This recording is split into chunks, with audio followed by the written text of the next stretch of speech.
Je m'appelle David Collet, je suis conducteur de travaux dans l'entreprise Guy Broussaille. Moi j'ai fait ce métier depuis toujours, depuis que je suis sorti de l'école. Donc ça fait déjà depuis 35 ans au moins. Et ce qui m'a donné l'envie, c'était l'attrait des monuments, et puis du métier par lui-même, quoi.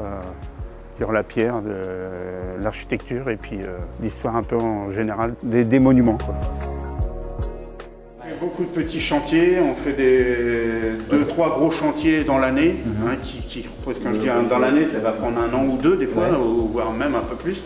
Et après on a plein de petits chantiers qui durent entre quelques semaines et 2-3 mois, quoi. Aujourd'hui, on a une belle église qui se trouve à Montévrain, en Seine-et-Marne aussi.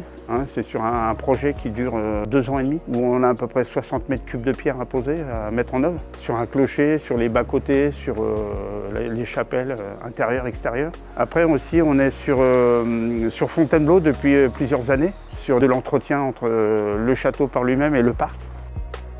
C'est pareil, on a un marché aussi avec, comment il s'appelle, un banc à commande avec la RATP, avec les stations Guillemard à Paris. Et donc on recrée des fois soit des stations neuves ou des éléments qui ont été abîmés. Donc on les recrée à l'aide de panneaux qu'on a déjà prédécoupés.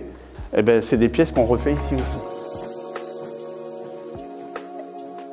Notre-Dame, ça nous a pris quand même 2 ans et demi de mémoire, et à peu près une moyenne entre 5 et 10 personnes sur site, et puis après beaucoup à l'extérieur aussi, dans les ateliers, parce qu'on a sollicité beaucoup aussi d'ateliers à l'extérieur. Vous avez bien vu que les délais étaient très courts et qu'il fallait répondre très vite, quoi. Moi je trouvais que les rendez-vous étaient assez ludiques. C'est-à-dire que c'est vrai qu'il y avait beaucoup de monde, beaucoup d'entreprises. Bon, les questions, elles étaient assez diverses pour chacun, mais ça se déroulait facilement. Et puis après, il y avait des micro-rendez-vous avec tel et tel sujet.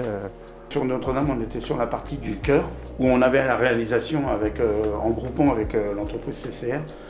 Donc les voûtes du chœur, les tirants intérieurs, les tirants extérieurs, toute la balustrade extérieure qui coiffe ce qu'on appelle les murs goudreaux. Où arrive la charpente. Et on a aussi les 4 pinacles, 4 gros pinacles qui faisaient une quinzaine de mètres de hauteur.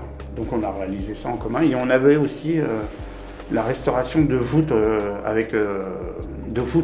dans ce qu'on appelle le triforium, c'est-à-dire c'est les bas-côtés mais qui sont en hauteur dans Notre-Dame.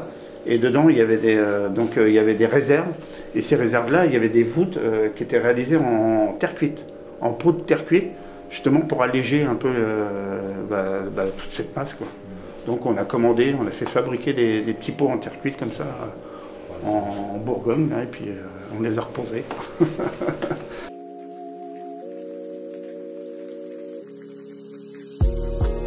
Qu'est-ce qui m'aurait marqué le plus sur Notre-Dame?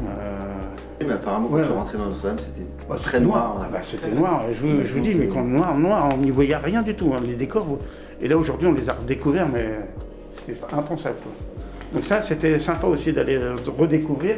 Pareil, la marqueterie qui refaisait au sol en marbre, on a été les voir. Nous, le fait d'y travailler, de pouvoir avoir accès partout, quoi. Quand je dis partout, avec des restrictions, bien sûr, de sécurité, mais de pouvoir aller voir des choses que les personnes lambda ne peuvent pas les voir, quoi. Ça, c'était un truc qui était pour tous ceux qui ont travaillé, c'est que dans la période de travail, il y a toujours un petit moment où on allait voir ci, on allait voir ça. Ça, c'était vraiment l'attrait du chantier. Tous les corps de métier étaient... Oui, on avait tous les corps de métier. Donc on allait voir les autres, on allait voir comment ils faisaient. Ça, c'était vraiment le plus, quoi.